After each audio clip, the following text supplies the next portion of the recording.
emergency services hero, Tonianne Ewart. Tonianne, were you shocked tonight? Absolutely. I had no idea that I was actually going to be successful in getting the award. I felt so privileged in the first instance to even be nominated for it, but to actually receive the award has been very humbling. Can you take us back to that very day where obviously quite a dramatic and terrifying incident unfolded?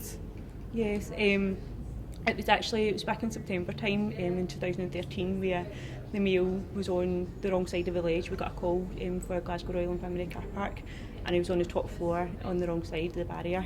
The mail stated numerous times that he was going to jump from the ledge. I asked him if I could move closer several times, and eventually he did let me move close enough to hold on to him.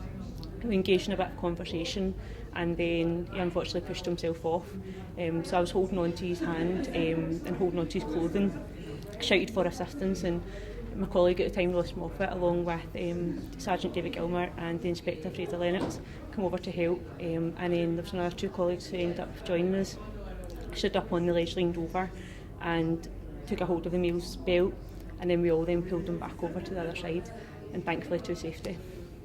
That must have been pretty much a life or death moment. It was.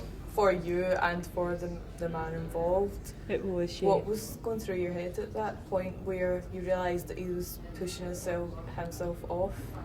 See, to be honest with you, it all happened at the time. It was all very slow motion, but after it all went very, very quick.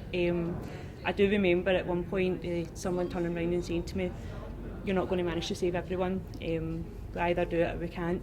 And that's when I then went, enough's enough, and I stood up on the ledge and leaned over, because I couldn't be faced with the fact that if the mail get let go or anything like that, it's not something I'd want to do. That's incredibly courageous of you. Thank you.